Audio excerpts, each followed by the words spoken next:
인생의 절반을 살고 나서야 깨달았습니다. 가장 큰 성장은 가장 힘든 시기에 일어난다는 것을. 혹시 지금 인생의 중요한 갈림길에 서 계신가요?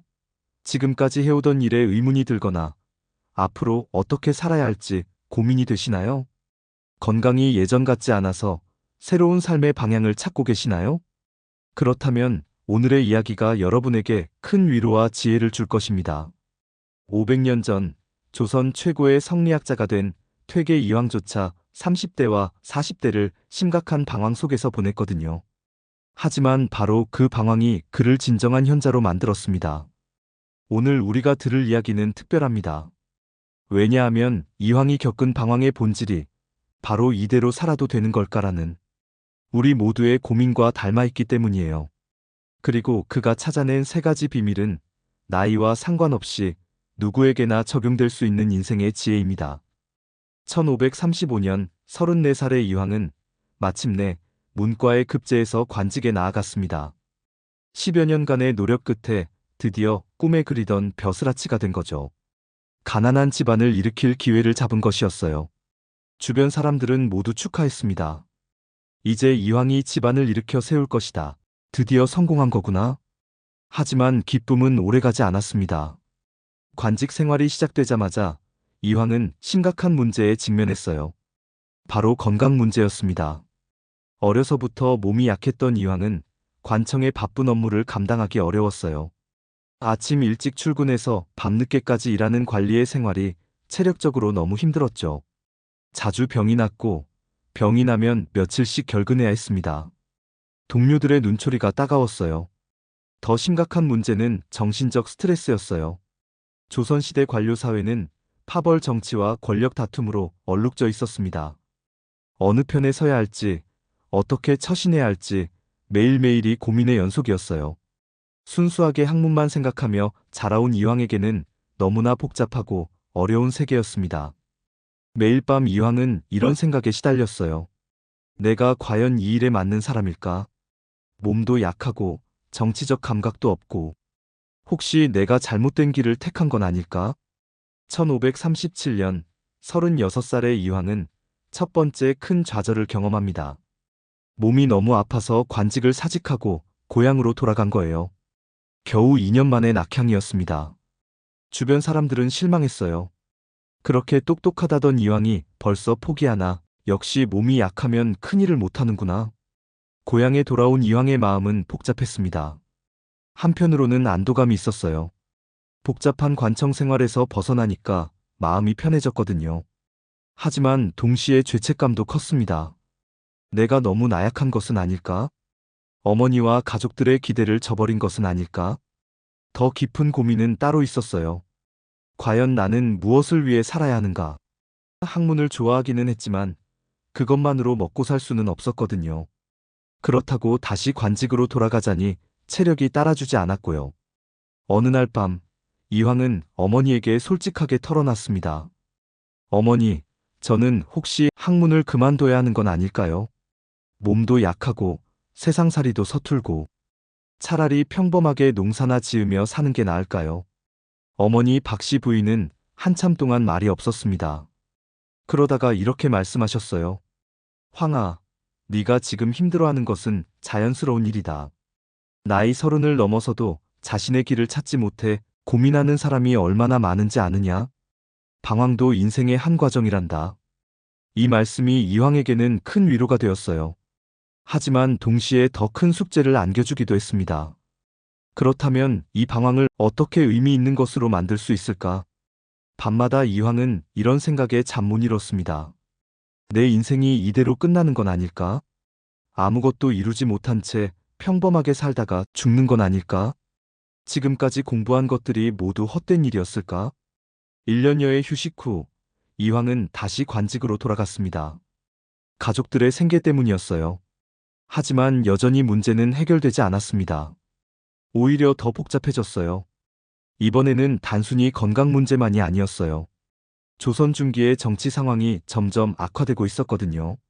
중종 말기부터 시작된 정치적 혼란이 갈수록 심해지고 있었습니다. 성균관 전적, 홍문관 수찬, 홍문관 정자. 이황은 여러 관직을 거쳤지만 어디서도 진정한 만족을 찾을 수 없었어요. 일은 일대로 힘들고, 몸은 몸대로 약하고, 마음은 마음대로 불안했습니다. 동료들을 보면 더욱 혼란스러웠어요. 어떤 사람들은 권력 다툼에만 몰두하고 있었고, 어떤 사람들은 자신의 이익만 챙기고 있었어요. 이런 곳에서 내가 무엇을 할 수 있을까? 내가 추구하는 가치와 너무 다른 곳이 아닐까? 1545년 을사사화가 터졌습니다. 이황이 44살 때였어요. 윤원영과 정난정이 권력을 잡으면서 수많은 선비들이 죽음을 당했습니다. 이황도 직접적인 위험에 노출되었어요. 더 심각한 문제는 도덕적 딜레마였습니다. 이황은 원칙적으로는 올바른 정치를 원했지만 현실적으로는 살아남아야 했거든요. 내가 소신을 관철하다가 죽으면 그것이 과연 의미가 있을까? 아니면 타협하면서라도 살아남아서 나중에 기회를 봐야 할까? 이런 고민은 이황을 더욱 깊은 방황으로 몰아넣었습니다. 밤마다 잠들기 전에 이런 질문들이 머릿속을 맴돌았어요. 내가 지금 하고 있는 일이 정말 의미가 있는 걸까? 나는 세상에 어떤 기여를 하고 있는 걸까? 이렇게 살다가 죽으면 내 인생은 무엇이었을까? 특히 이황을 괴롭힌 것은 시간의 압박감이었어요. 나이는 점점 들어가는데 아직도 내 길을 찾지 못했다. 이대로 가다가는 정말 아무것도 이루지 못한 채 늙어버리는 건 아닐까? 그러다가 1548년 47살의 이황은 마침내 중대한 결정을 내립니다. 관직을 완전히 그만두고 고향으로 돌아가기로 한 거예요. 이번에는 일시적인 휴직이 아니라 아예 벼슬길을 포기하는 것이었습니다. 주변 사람들은 이해할 수 없어 했어요. 왜 잘 나가던 관직을 그만두는 거야? 이제 겨우 자리를 잡았는데. 왜 포기하는 거야? 나이 47에 뭘 새로 시작한다는 거야? 하지만 이황의 마음은 이미 정해져 있었어요. 나는 이 길이 내 길이 아니라는 것을 확실히 알았다. 늦었지만 지금이라도 내가 진정으로 할 수 있는 일, 내가 잘할 수 있는 일을 찾아야 한다. 하지만 고향으로 돌아온 후에도 방황은 계속되었습니다. 이제는 다른 종류의 고민이 시작된 거예요. 관직을 그만두긴 했는데 그럼 이제 뭘 해야 하지? 가족들 생계는 어떻게 해결하지? 더 깊은 고민은 정체성에 관한 것이었어요. 나는 과연 누구인가? 관리도 아니고 그렇다고 완전한 제약자도 아니고 나의 정체성은 무엇인가? 나이 거의 50인데 아직도 이런 고민을 해야 하나? 하지만 바로 이 방황의 시기가 이황에게는 가장 소중한 성장의 시간이 되었습니다. 그는 이 시기 동안 세 가지 중요한 비밀을 발견했어요. 방황을 성장으로 바꾸는 비밀 말이죠. 첫 번째 비밀은 자기 점검이었습니다. 이황은 방황 속에서도 매일 자신을 들여다보는 시간을 가졌어요. 1540년 어느 가을날 39살의 이황은 혼자 방에 앉아 종이와 붓을 꺼내들었습니다. 그리고 이렇게 써내려가기 시작했어요.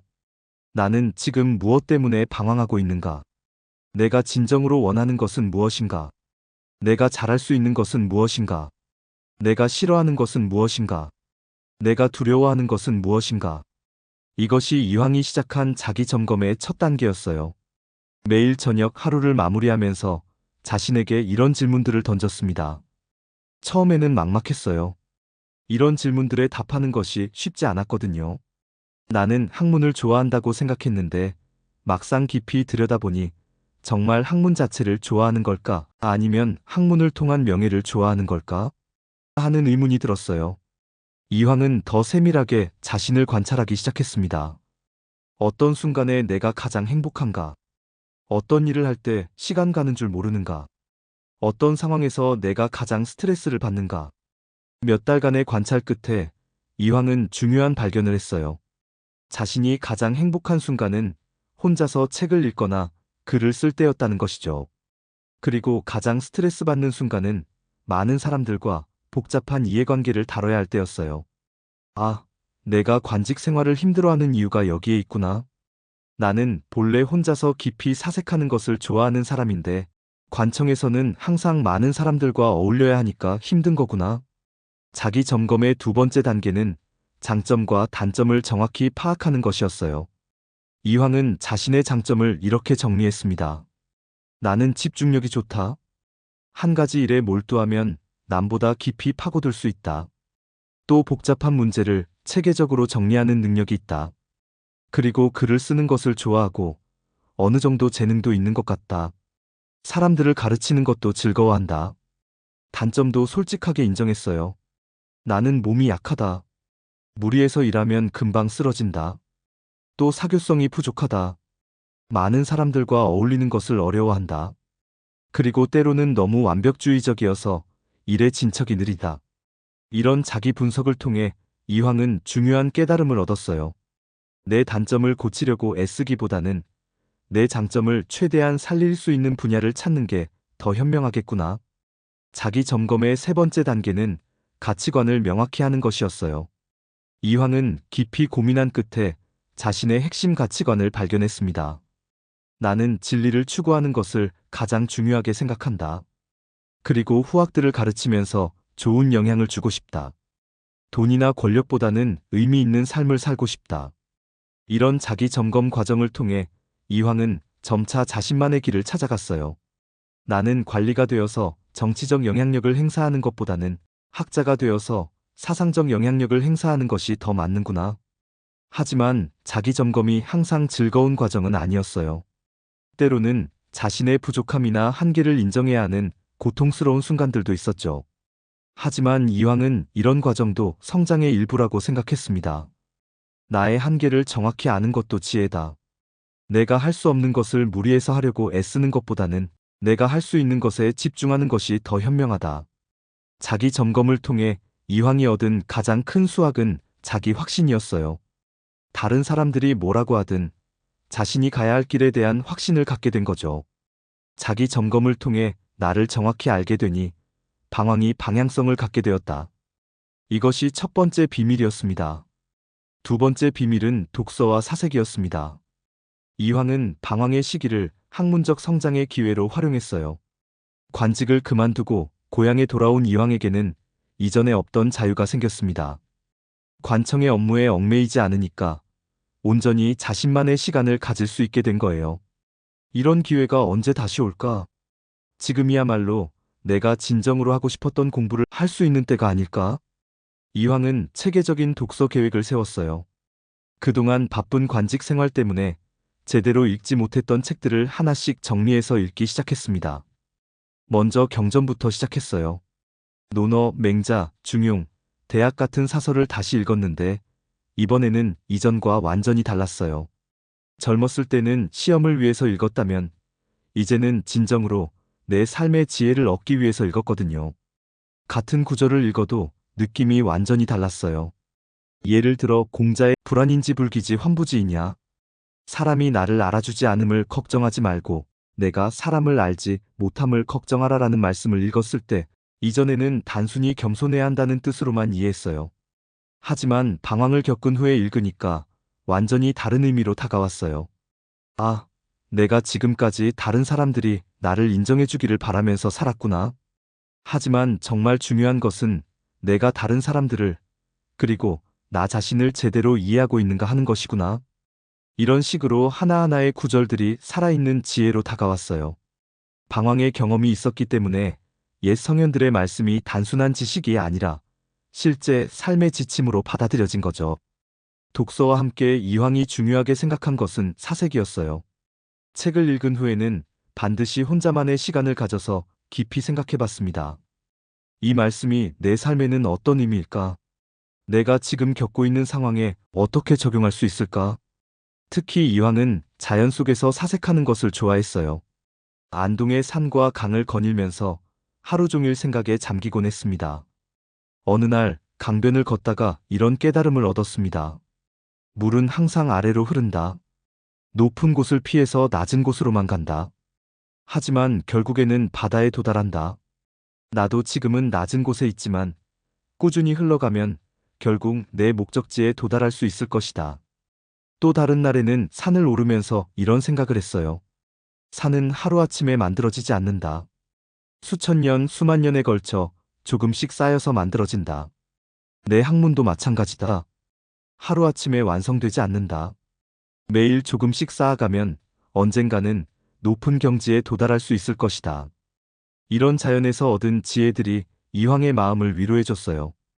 그리고 점차 방황에서 벗어날 힘을 주었습니다. 독서와 사색을 통해 이황은 또 다른 중요한 발견을 했어요. 자신만의 독특한 사상을 형성해 나가기 시작한 거죠. 기존의 성리학 이론들을 그대로 받아들이는 것이 아니라 자신의 경험과 결합해서 새로운 해석을 만들어내기 시작했어요. 특히 수양론에 있어서 이황만의 독창적인 견해가 형성되었습니다. 학문은 단순히 지식을 쌓는 것이 아니라 자신의 마음을 닦는 것이다. 그리고 그 마음 닦기의 출발점은 자신의 한계와 부족함을 정확히 아는 것이다. 이런 생각은 이황의 방황 경험에서 나온 것이었어요. 자신의 한계를 인정하고 받아들이는 과정에서 얻은 지혜였죠. 독서와 사색의 시간이 길어질수록 이황은 점차 자신감을 회복했어요. 내가 비록 관리로서는 성공하지 못했지만 학자로서는 충분한 가능성이 있구나. 내가 지금까지 쌓아온 학문적 기반이 결코 헛되지 않았구나. 더 중요한 것은 이 시기의 독서와 사색이 나중에 이황의 대표작들의 토대가 되었다는 점이에요. 성학십도나 자성록 같은 불멸의 저작들이 바로 이 시기의 깊은 사유에서 나온 것이었거든요. 이황은 이런 깨달음을 얻었어요. 시련은 곧 학문의 자양분이다. 내가 겪은 방황과 좌절이 없었다면 이렇게 깊이 있는 사색을 할 수 없었을 것이다. 독서와 사색을 통해 시련이 곧 학문적 성장의 기회가 되었다. 이것이 두 번째 비밀이었습니다. 세 번째 비밀은 고요한 성찰이었습니다. 이황은 자연 속에서의 고요한 시간을 통해 내면의 평정을 찾았어요. 1550년 49살의 이황은 안동 토계동에 작은 서당을 지었습니다. 나중에 도산서원이 되는 그곳이었죠. 산과 강이 어우러진 아름다운 경치 속에서 이황은 진정한 고요를 만났어요. 도시의 소음과 인간관계의 복잡함에서 벗어나 자연의 고요함 속에 몸을 맡기니까 마음도 점차 평온해졌습니다. 이런 곳에서라면 내 마음의 소리를 들을 수 있겠구나. 매일 아침 이황은 집 앞 강변으로 나가서 혼자만의 시간을 가졌어요. 새벽 안개가 강 위에 피어오르는 모습을 바라보면서 하루를 시작하는 마음의 준비를 했습니다. 오늘 하루 나는 어떤 마음으로 살아갈 것인가? 어떤 생각을 하고 어떤 행동을 할 것인가? 저녁에는 산책을 하면서 하루를 정리했습니다. 도산 뒤편의 산길을 천천히 걸으면서 오늘 하루 있었던 일들을 되짚어봤어요. 오늘 나는 어떤 감정을 느꼈는가? 어떤 생각을 했는가? 그 생각과 감정들이 나에게 무엇을 말해주는가? 이런 성찰의 시간을 통해 이황은 자신의 내면을 더욱 깊이 이해하게 되었어요. 그리고 무엇보다 마음의 평정을 찾을 수 있었습니다. 자연 속에서의 고요한 성찰은 이황에게 특별한 깨달음을 가져다 줬어요. 계절의 변화를 보면서 인생의 이치를 깨달았죠. 봄에는 새싹이 돋아나는 것을 보면서 모든 시작은 작고 미약하다. 하지만 그 작은 시작이 큰 나무로 자란다는 것을 배웠어요. 여름에는 무성한 잎사귀를 보면서 성장하는 시기에는 보이지 않는 곳에서 뿌리가 깊어진다는 것을 깨달았습니다. 가을에는 열매가 익는 것을 보면서 진정한 결실은 오랜 시간의 준비 끝에 온다는 것을, 겨울에는 나무가 잎을 떨구는 것을 보면서 때로는 버리는 것이 더 큰 성장을 위한 준비다라는 것을 배웠어요. 특히 이황이 좋아했던 것은 새벽 시간의 성찰이었어요. 아무도 깨지 않은 조용한 시간에 자연의 소리만 들리는 환경에서 혼자만의 시간을 가졌습니다. 이 고요함 속에서 내 마음도 고요해진다. 평소에는 시끄러운 생각들 때문에 들리지 않던 내면의 소리가 들린다. 이런 시간을 통해 이황은 중요한 깨달음을 얻었어요. 인생에서 가장 중요한 것은 바쁘게 사는 것이 아니라 의미 있게 사는 것이다. 많은 일을 하는 것이 아니라 중요한 일을 하는 것이다. 자연 속 성찰은 이황에게 시간에 대한 새로운 관점도 주었어요. 나이 50이 가까워졌다고 해서 늦은 것이 아니다. 나무도 오래된 나무일수록 더 깊은 그늘을 만들어준다. 나도 이제야 진짜 의미 있는 일을 시작할 수 있는 나이가 된 것이다. 고요한 성찰을 통해 이황은 자신만의 인생 철학을 정립했어요. 성공이란 남들보다 앞서가는 것이 아니라 자신만의 속도로 꾸준히 가는 것이다. 중요한 것은 속도가 아니라 방향이다. 가장 중요한 깨달음은 방황도 인생의 일부다라는 것이었어요. 방황하지 않는 인생은 깊이가 없다. 고민하지 않는 성장은 의미가 없다. 내가 겪은 이 모든 방황이 나를 더 깊은 사람으로 만들어 주었다. 고요한 성찰을 통해 이황은 마침내 내면의 평화를 찾았어요. 더 이상 남들과 비교하지 않게 되었고 자신만의 길에 대한 확신을 갖게 되었습니다. 고요한 성찰을 통해 내면의 평정을 찾고 진정한 자신의 길을 발견하게 되었다. 이것이 세 번째 비밀이었습니다. 10여 년간의 방황을 겪은 후 이황은 놀라운 변화를 경험했습니다. 방황이 끝났을 때 그는 이전과는 완전히 다른 사람이 되어 있었어요. 가장 큰 변화는 내적 강인함이었습니다. 예전에는 다른 사람들의 평가나 외부 상황에 쉽게 흔들렸는데 이제는 어떤 상황에서도 중심을 잃지 않게 되었어요. 두 번째 변화는 깊이 있는 통찰력이었습니다. 방황을 통해 인간의 마음과 인생의 본질을 깊이 이해하게 된 거죠. 이런 이해는 나중에 제자들을 가르칠 때 큰 힘이 되었어요. 책에서 배운 지식이 아니라 직접 체험한 지혜였거든요. 세 번째 변화는 진정한 자신감이었습니다. 예전의 자신감은 남들의 인정에 기반한 것이었다면 이제의 자신감은 자기 자신에 대한 정확한 이해에 기반한 것이었어요. 이런 변화들은 이황의 삶을 완전히 바꿔놓았습니다. 1551년부터 이황은 본격적으로 제자들을 가르치기 시작했어요. 처음에는 몇 명의 제자들로 시작했지만 점차 소문이 나면서 전국에서 학생들이 몰려들었습니다. 이황의 가르침이 특별했던 이유는 단순히 지식을 전달하는 것이 아니라 삶의 지혜를 나누는 것이었기 때문이에요. 제자들은 스승에게서 책에서는 배울 수 없는 것들을 배웠습니다. 선생님, 저는 어떻게 살아야 할지 모르겠습니다. 한 제자가 물었을 때 이황은 이렇게 답했어요. 방황하는 것을 두려워하지 마라. 방황도 성장의 과정이다. 중요한 것은 방황하면서도 자신을 돌아보는 것이다. 방황이 남긴 또 다른 선물은 창작 능력의 개화였어요. 이 시기부터 이황은 본격적인 저술 활동을 시작했습니다. 성악 10도, 자성록 같은 대표작들이 모두 이 시기에 쓰여진 것이었어요. 이런 저작들이 깊이 있는 이유는 단순히 학문적 지식만이 아니라 삶의 체험이 녹아 있었기 때문입니다. 방황을 통해 얻은 통찰들이 학문적 이론과 결합되어 독창적인 사상을 만들어낸 거죠. 방황을 통해 진정한 나를 찾았고 그것이 예상치 못한 큰 성장으로 이어졌다. 이것이 방황이 남긴 가장 큰 선물이었습니다. 이황이 방황에서 성장으로 나아갈 수 있었던 핵심은 실패를 교훈으로 삼는 법을 터득했기 때문이었어요. 첫 번째 원칙은 실패를 인정하기였습니다. 이황은 자신의 실패를 숨기거나 합리화하지 않았어요. 내가 관리로서는 실패했다. 그것은 명백한 사실이다. 하지만 그 실패가 나를 더 나은 사람으로 만들어줄 수 있다. 두 번째 원칙은 실패의 원인 분석하기였습니다. 단순히 운이 나빴다 하고 넘어가는 것이 아니라 정확한 원인을 찾으려고 노력했어요. 세 번째 원칙은 실패에서 배울 점 찾기였습니다.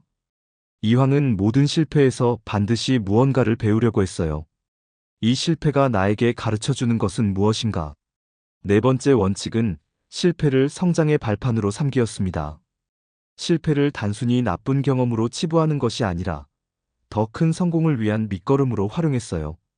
다섯 번째 원칙은 실패를 남과 나누기였습니다. 이황은 자신의 실패 경험을 제자들과 나누는 것을 주저하지 않았어요. 이런 원칙들을 통해 이황은 실패를 두려워하지 않게 되었어요. 오히려 실패를 통해서만 얻을 수 있는 귀중한 경험들이 있다는 것을 알게 되었습니다. 특히 이황이 강조한 것은 실패의 시기에도 포기하지 않기였어요. 실패했다고 해서 모든 것이 끝나는 것이 아니다. 실패는 끝이 아니라 새로운 시작이다. 1570년 69세의 이황이 세상을 떠나기 직전, 그는 제자들에게 마지막 당부를 남겼습니다. 너희들도 살면서 많은 시련을 겪을 것이다. 하지만 기억하라. 시련은 곧 성장의 씨앗이다. 이황의 일생을 돌아보면 그의 가장 큰 성장은 모두 시련의 시기에 일어났습니다. 어려서 아버지를 잃었을 때, 관직에서 실패했을 때, 을사사화라는 정치적 혼란을 겪었을 때, 이 모든 시련들이 그를 더 깊고 지혜로운 사람으로 만들어줬어요. 만약 내가 평탄한 길만 걸어왔다면 이렇게 깊은 학문을 이룰 수 있었을까? 만약 내가 방황하지 않았다면 진정한 나 자신을 찾을 수 있었을까? 이황의 답은 명확했습니다. 불가능했을 것이다. 시련이 없었다면 성장도 없었을 것이다. 현대를 사는 우리에게도 이황의 교훈은 여전히 유효합니다. 인생의 중반을 넘어서면서 누구나 한 번쯤은 방황을 경험하게 됩니다. 지금까지 내가 살아온 길이 맞았을까? 앞으로 어떻게 살아야 할까? 아직 늦지 않았을까? 하지만 이황의 이야기는 우리에게 희망을 줍니다. 방황은 끝이 아니라 새로운 시작의 신호일 수 있다는 것을요. 중요한 것은 방황을 어떻게 활용하느냐 하는 것입니다. 첫째, 자기 점검을 통해 진정한 나를 찾으세요. 남들의 기대나 사회의 기준이 아니라 진짜 내가 원하는 것이 무엇인지 찾아보세요. 둘째, 독서와 사색을 통해 지혜를 쌓으세요. 시련의 시기야말로 깊이 있는 성찰을 할 수 있는 최고의 기회입니다. 셋째, 고요한 성찰을 통해 내면의 평정을 찾으세요. 바쁜 일상에서 벗어나 진정한 자신과 만나는 시간을 가져보세요. 이황이 발견한 이 세 가지 비밀은 500년이 지난 지금도 여전히 유효합니다. 나이가 들어서도, 실패를 겪어서도, 방황을 하고 있어도 늦지 않습니다. 오히려 지금이야말로 진정한 성장을 시작할 수 있는 최적의 시기일 수 있어요. 시련은 곧 성장의 씨앗이다. 그 씨앗을 어떻게 키우느냐는 우리의 선택에 달려 있다. 퇴계 이황이 500년 전에 발견한 이 진리가 오늘 여러분의 인생에도 새로운 희망의 빛이 되기를 바랍니다. 지금 겪고 있는 모든 어려움이 더 큰 성장을 위한 밑거름이 되기를, 그리고 여러분만의 찬란한 꽃을 피울 수 있기를 진심으로 응원합니다. 오늘의 이야기가 좋으셨다면 구독과 좋아요 부탁드립니다. 다음 시간에도 깊은 사색으로 찾아뵙겠습니다. 감사합니다.